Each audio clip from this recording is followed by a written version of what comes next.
Already इतना late हो चुका है, फिर सुबह सेशनल भी देना है। विमेन राइट्स के ऊपर बात करती है and if a women fears cruelty और desertion on her husband's part. Finally हमारे आज सारे से उन्होंने मुझे अपने फ्लैट पे इनवाइट किया, वो भी यहीं अलीगढ़ में रहते हैं, तो बस वहीं जा रहा हूँ इफ्तार के लिए। मैं गली में आके मैं कंफ्यूज हो गया हूँ, पता नहीं इतनी सारी यहाँ पे गलियाँ की कंफ्यूजन हो।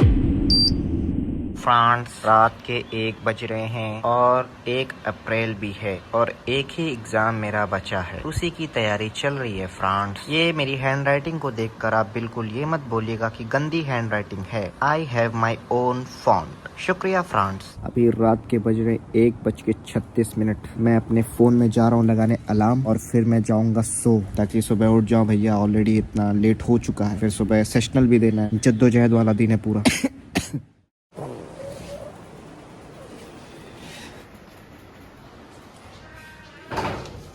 शहरी का वक्त खत्म होने में भी 15 मिनट बाकी है। अपना तो वजू वगैरह हो गया है, कुछ खा लेते हैं, ठूस लेते हैं, उसके बाद फिर जाते हैं फजर की नमाज के लिए।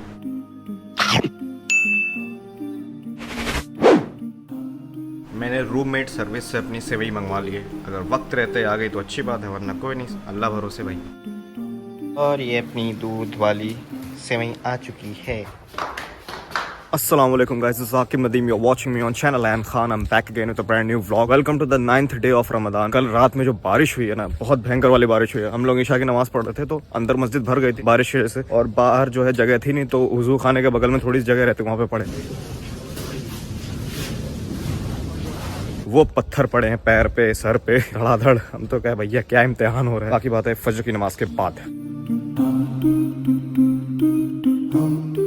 ऐसा लग रहा है ठंड वाली जो है वो ओस पड़ रही है, फॉग। इधर भी पूरा फॉग ही फॉग है आसपास, इतनी भयंकर वाली ठंड हो गई है। वो सही भाप निकल रही। मुझे समझ नहीं आ रहा है इस बार का मौसम इतना अनप्रिडिक्टेबल कैसे। धूप हो जाती शिद्दत वाली, कभी इतने ठंड पड़ जाती, कभी बारिश हो जाती, कभी ओले पड़ते हैं। और कल जो ओले पड़े, बाप रे बाप, तबाही मच गई है। फोकस ऑन दिस आया, verily I will mislead them. अल्लाह ताला को शैतान चैलेंज करके बोलता है कि पक्की वाली बात है कि मैं उनको गुमराह करूंगा, और हाँ ज़रूर मैं उनमें जो है झूठी नफसानी ख्वाहिशें पैदा करूंगा। And certainly I will order them to slit the air. और मैं उनको हुक्म दूंगा कि वो जो है जानवरों के, मतलब जो चौपाए होते हैं, ये अरब में कल्चर था, कुछ जानवरों के जो है कान काट देते थे वो लोग कि ये हमारे झूठे खुदाओं माबूदों के लिए हैं, उनको उनके लिए डिवोटेड हैं, तो हम इनको कुछ नहीं कर सकते, इनको छोड़ दो, ये उनके लिए हैं। तो ये शैतान कराता है। And indeed I will order them to change the nature created by Allah. शैतान फिर एक और चैलेंज करता है अल्लाह ताला को कि मैं उनको ऑर्डर दूंगा कि वो जो अल्लाह की मखलूक है बनाई हुई, हमें जिस तरीके से नेचुरली अल्लाह ने बनाया है उसको हम चेंज करेंगे। फॉर एग्जांपल, लड़कों को अगर अल्लाह ताला ने दाढ़ी दी हुई है तो उसको क्लीन शेव कर लेना और लड़कियों की मुशाबहत करना। तो ये शैतान कराता है। whoever takes शैतान एज ए वली, और जो कोई भी शैतान को अपना वली बनाता है, उसको अपना रहनुमा बनाता है या उससे मदद लेता है अल्लाह को छोड़कर, है surely suffered a manifest loss. वही असली मतलब खसारे में बर्बाद हो चुका है वो। यह है जो है ये विमेन राइट्स के ऊपर बात करती है and if a women fears cruelty और desertion on her husband's part, there is no sin on them both if they make terms of peace between themselves. और अगर कोई औरत जो है अपने हस्बैंड से किसी तरीके का जुल्म, किसी भी तरीके की क्रुएल्टी एक्सपेक्ट करती है कि वो मारता है, उससे झगड़ा करता है या उसको राइट्स नहीं देता है, तो उन दोनों के ऊपर कोई गुनाह नहीं है कि वो आपस में सुलह कर ले, मतलब कि टर्म्स ऑफ पीस में आ जाए, किसी मुआहदे पर आ जाए कि हम आपस में पीसफुली रहेंगे। And making peace is better, आपस में सुलह करना ज्यादा बेहतर है। And human inner selves are swayed by greed. इंसान की जो अंदर की मतलब नफ्स होती है ना, वो लालच से भरी हुई रहती है। लालच वाला जो पोर्शन रहता है वो भारी रहता है। लेकिन अगर तुम अच्छा करते हो और बुराई से दूर रहते हो, verily Allah is ever well acquainted with what you do. अल्लाह ताला को हर चीज़ का इल्म है, बहुत अच्छे से, डीपेस्ट इल्म है अल्लाह ताला के पास। ये मर्दों के लिए, you will never be able to do perfect justice between wives if it is your ardent desire. तुम अपनी बीवियों के बीच में हक और इंसाफ नहीं कर पाओगे कितना भी तुम चाह लो। So do not incline too much. तो बहुत ज़्यादा किसी की तरफ माइल मत हो जाओ, मतलब किसी को बहुत ज़्यादा तरजीह मत दे दो, एक बीवी को और दूसरी को जो है छोड़ दो, कि मतलब एक को तरजीह दे रहे हो दूसरे को छोड़ दो। And if you do justice, और अगर तुम हक और इंसाफ करते हो, and do all that is right and fear Allah, और वो करते हो जो सही है, हक है, और अल्लाह से डरते हो, तो अल्लाह ताला जो है हमेशा माफ़ करने वाला और रहमान है। But if they separate by divorce, इन सब के बाद भी चल नहीं रहा है, तो अगर वो अलग हो जाते हैं तलाक लेके, तो अल्लाह ताला उन सब के लिए जो है अपने ख़जाने में से उन सबको देगा। And Allah is ever all sufficient for his creatures, और अल्लाह ताला काफ़ी है अपने बंदों के लिए, अपनी मखलूक के लिए, और अल्लाह ताला बहुत हिकमत वाला है। So follow not the lust, अपनी हवस को मत फॉलो करो, लेस्ट यू अवॉइड जस्टिस, क्या पता तुम हक से फिर जाओ। अभी हम जा रहे हैं अपने सेशनल के लिए, 10 मिनट बाकी हैं लगभग अपना सेशनल स्टार्ट होने में। रोज़ की तरह एकदम on time, will be on time इंशाल्लाह। आज मुझे काम बहुत ज़्यादा है क्योंकि मैंने इंस्टाग्राम पे रील्स भी बहुत दिन से नहीं बनाई हैं। सेशनल लेके आऊँगा, उसका दिन इंशाल्लाह उन सब की जद्दोजहद में लग जाऊँगा। कल मैं नमाज जब पढ़ रहा था, जो बर्फ़ गिरा है, तो जब सजदे में ही कितने बर्फ़ आके मेरे धड़ाम इधर कान उनके पास पैर और मैं गिरा, पैर के बहुत देर तक ठंडा पड़ गया था। उसकी वजह से फिर से मेरी खांसी जो है बढ़ गई।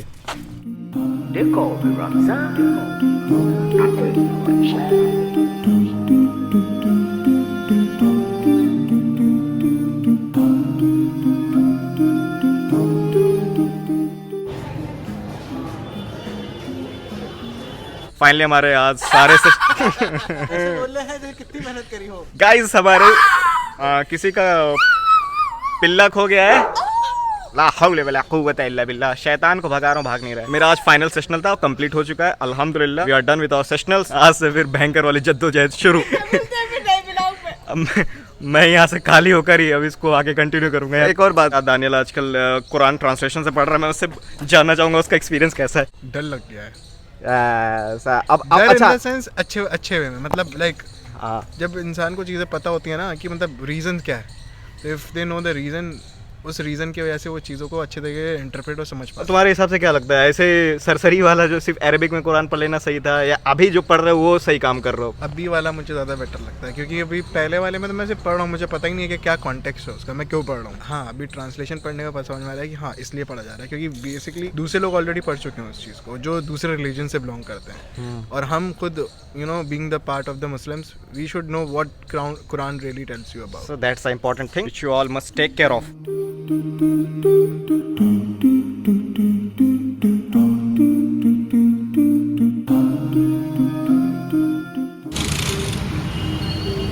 अब पूरा पानी भर चुका है यहाँ पे पार्किंग में। ये बेचारी गाड़ी तो डूब गई। बड़ी खुशी, अंदर से सेशनल खत्म हो गई, पूरा नया हो गया है, पूरा पेंट वेंट हो गया। अरे भाई क्या चमक आई है, वाह। इधर वैसे गंदा गंदा है सब, इधर मत देखिए आप, छुपा देता हूँ। ओहो, येलो येलो वाइब्स हैं इस रूम में, पूरा पीला पीला छाया हुआ है। तुम केंचुए की तरह क्यों पड़े हो? वक्त ज़ोहर हो चुका है, जा रहे हैं नमाज पढ़ने के लिए। धूप बहुत शिद्दत वाली है, मगर ठंडी ठंडी हवा भी चल रही है, बड़ा मज़ा आ रहा है, एकदम बैलेंस्ड। हमने रील शूट की, सबने बड़ी मेहनत की है। ये जनाब कुछ नहीं, ये बीच हंसी दिला रहे थे, और ये भाई साहब डिस्टर्ब कर रहे थे हमें। बैकअप हो गया है, 2 घंटे में अपनी रील शूट हो गई अल्हम्दुलिल्लाह, माशाल्लाह सुभान अल्लाह। मगरिब का वक्त होने में अभी 20 मिनट है। मुझे आज इफ्तार जो है करनी है कहीं और। मेरे होम टाउन के एक भाई हैं, उनका नाम मुकीम है, मतलब मेरे सीनियर थे वो 2 साल 3 साल। उन्होंने मुझे अपने फ्लैट पे इनवाइट किया, वो भी यहीं अलीगढ़ में रहते हैं, तो बस वहीं जा रहा हूँ इफ्तार के लिए मैं। गली में आके मैं कंफ्यूज हो गया हूँ, पता नहीं इतनी सारी यहाँ पे गलियाँ की कंफ्यूजन हो रही है मुझे। शायद यही है वो गली। पहुँच के हम फाइनली, बहुत ढूंढने के बाद मिला मेरे को, हालांकि मैप पे लोकेशन था, बट फिर भी मैं कंफ्यूज हो गया।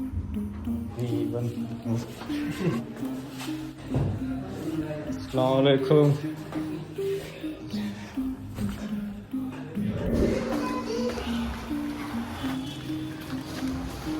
अभी फिलहाल जिस एरिया में हम लोग हैं वो धौर्रा माफी, ऊपर है छत पे। क्या व्यू आ रहा है, छोटी छोटी बिल्डिंग है और उनकी लाइट्स सिर्फ दिख रही हैं बस। असल में जैसे मैं यहाँ पे पहुंचा, इतना लेट हो चुका था कि मैं इफ्तार वगैरह को शूट ही नहीं कर पाया। जैसे यहाँ पे पहुंचा तुरंत अजान होने लगी, मैं रोज़ा खोला, उसके चले गए हम लोग नमाज़ पढ़ने के लिए। अभी मैं वीडियो एडिट करूँगा यहीं पर और यहाँ से अपलोड करके उसके बाद फिर कुछ देर में निकल लूँगा इंशाल्लाह। एंड करने से पहले मेरे कल वाले व्लॉग में एक कमेंट आया हुआ था, भाई हम कुरान पढ़ते हैं और उसमें कई सारी आयतें जो रहती हैं इंपॉर्टेंट, वो कुछ वक्त बाद भूल जाते हैं, इस टाइप का कमेंट। वो मैंने सोचा था उसका जवाब मैं इस वाले व्लॉग में दे दूंगा। मैं पिछले 3 साल से जब से लगातार कुरान पढ़ रहा हूँ ना, कम से कम 16-17 बार मैंने ट्रांसलेशन से मुकम्मल किया। वैसे अरबिक में तो पता नहीं कितने बार किया। बहुत सारी आयतें जो इंपॉर्टेंट उसको नोट कैसे करें, तो 3 साल से मैंने एक जद्दोजहद की थी, वो मैं अपनी जद्दोजहद आपके साथ शेयर करना चाहता हूँ। वो ये जैसे जैसे मैंने कुरान पढ़ी है और जो जो मुझे इंपॉर्टेंट लगी हैं आयतें, उन सब की मैंने नोट्स बनाए हुए हैं। ये देखिए इतनी है, ये 3 साल से, पिछले 3 सालों का पूरा बैकअप है। फॉर एग्जांपल मुझे मान लीजिए कोई नॉलेज के ऊपर कोई आयत देखनी है, उसको मैंने नोट करके रख लिया। तो knowledge of Allah only brings fear 35-28। अल्लाह के बारे में इल्म रखना जो है हमको डर सिखाता है, मतलब हम खौफ ज़्यादा हो जाते हैं फिर आखिरत को सोच के। तो अल्लाह का डर इसलिए ज़रूरी है। वो कहाँ पे है, ये चैप्टर 35 के वर्स 28 में है ये चीज़। तो ऐसे बहुत सारी चीज़ें मैंने नोट करके रखी। That's it for today guys, मिलते हैं नए ब्लॉग में। टिल देन टेक केयर, अस्सलाम वालेकुम। वीडियो को शेयर कीजिएगा, चैनल को सब्सक्राइब कीजिएगा।